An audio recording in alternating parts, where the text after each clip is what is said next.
Saludos ahí, regálenos por favor un like, haga clic en la campanita para que usted se entere cuando nosotros subimos algún contenido aquí en esta plataforma. Además, lamentablemente necesitamos su ayuda económica de $1 mensual. Así podemos seguir con esta misión siempre de informar sin tapujos. Entra a patreon.com/Antinoti. También puedes colocar la cámara de tu celular en el código QR que aparece en pantalla y eso te lleva directamente a la donación. $1, $2, $3, gracias, lo que sea.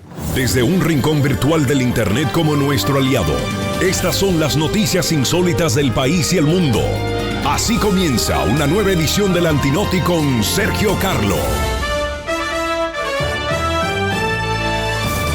En los archivos del Congreso de los Estados Unidos de Norteamérica se conserva un testimonio del año 1954, cuando el entonces jefe del Servicio de Inmigración y Naturalización testificaba sobre una operación que era conocida como Wetback. Era un plan sistemático, brutal, para detener y deportar a decenas de miles de trabajadores agrícolas de México en territorio de los Estados Unidos. Muchos de estos hombres y mujeres que habían sido invitados inicialmente durante la Segunda Guerra Mundial bajo el programa Bracero, un acuerdo binacional que permitió suplir la escasez de mano de obra en los campos estadounidenses con esta de los mexicanos. Esta operación Wetback pasó a la historia como uno de los capítulos más vergonzosos de la política migratoria norteamericana porque miles de familias fueron separadas, se produjeron redadas en las iglesias, en mercados, en campos de cultivo, en espacios comunitarios y nadie estaba a salvo.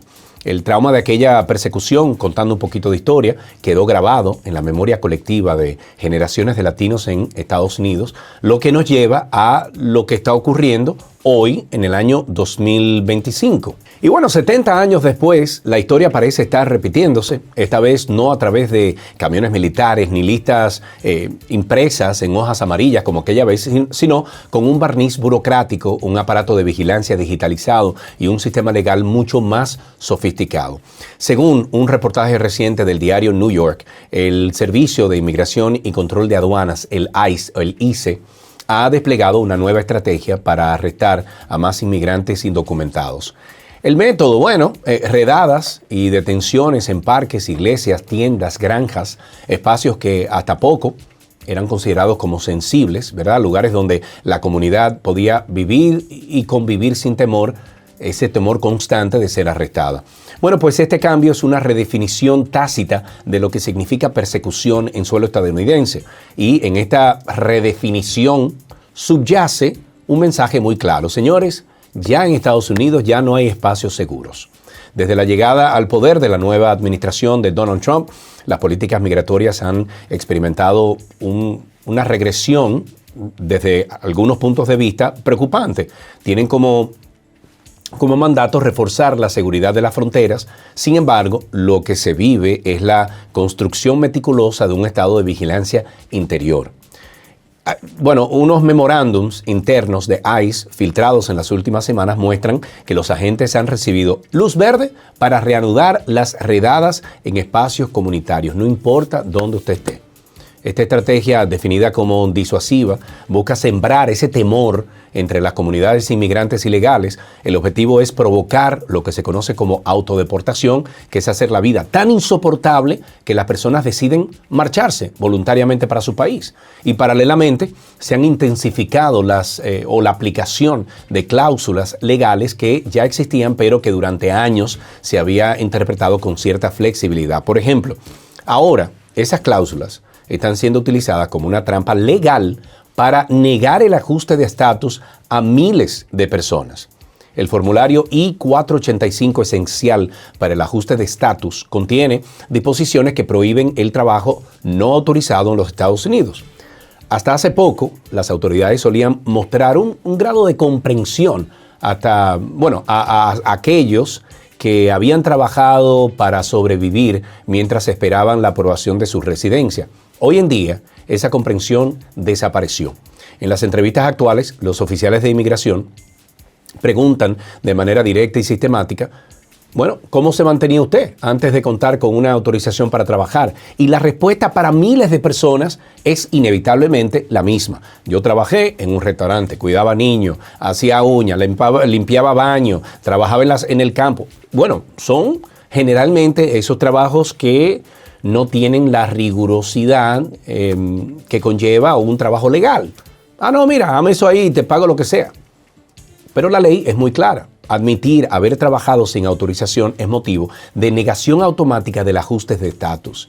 Y ahora se está complicando o aplicando más bien con una severidad inédita. Porque según el testimonio de algunos abogados migratorios, solo esta semana en una sola oficina de abogados de migración, se han negado más de 25 procesos en una sola oficina legal.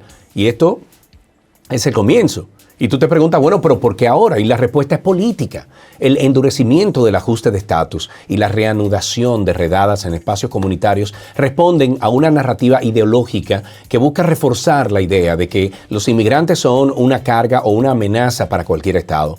Se ignoran deliberadamente sus contribuciones económicas, sociales, culturales, que las hay, porque según el Pew Research Center, los inmigrantes ilegales o indocumentados aportan más de 11,000 millones de dólares anuales en impuestos estatales y locales.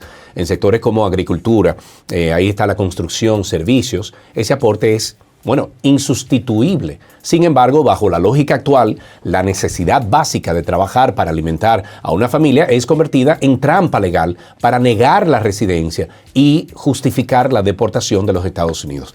Además, esas redadas en espacios comunitarios violan principios fundamentales de proporcionalidad y humanidad, según algunos. El propio Departamento de Seguridad Nacional, bajo administraciones previas, había recomendado explícitamente evitar esas operaciones en iglesias, en escuelas, espacios comunitarios, para proteger ese tejido social y garantizar la confianza entre las comunidades y las autoridades estadounidenses. Romper ese consenso es innecesariamente cruel, dicen algunas voces. Es estratégicamente contraproducente, dicen. La percepción indiscriminada de personas en espacios públicos genera desconfianza, dificulta la cooperación con la policía en casos de seguridad pública y expone a los más vulnerables a la explotación. Entonces, ¿realmente queremos vivir en un país donde padres son arrestados mientras llevan a sus hijos al parque? Es un cuchillo de doble filo. Donde personas que contribuyen a la economía nacional, aunque desde el sector informal, son expulsadas simplemente por haber trabajado para sobrevivir, también. O sea, es un cuchillo de doble filo. Lo mismo pasa aquí en República Dominicana. En Haití, mucha desprotección, no hay Estado. Vienen aquí a República Dominicana a trabajar, a buscarse la vida, pero lo hacen de la forma ilegal. Entonces, es una encrucijada.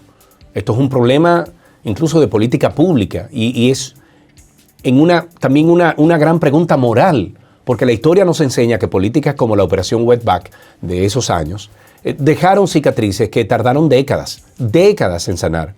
Entonces, ¿está Estados Unidos dispuesto a repetir este error? Hoy, 70 años después, el péndulo de la historia vuelve a oscilar hacia el lado más oscuro. El Estado está diciendo, mira, si tú trabajaste para sobrevivir, para no morirte, te lo vamos a cobrar. Si caminas por un parque o entras a una iglesia, te lo vamos a cobrar también. Eso dicen algunos, que es persecución y no gobernanza.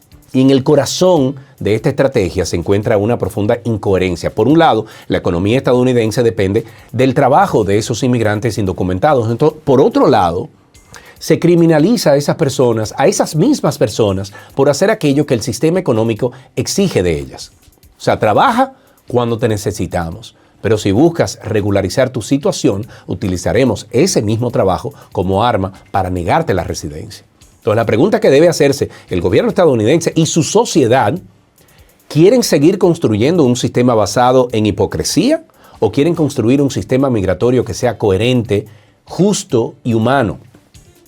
Porque las políticas que se están implementando hoy los alejan de ese ideal, los acercan peligrosamente a repetir esos errores más oscuros del pasado de esa nación.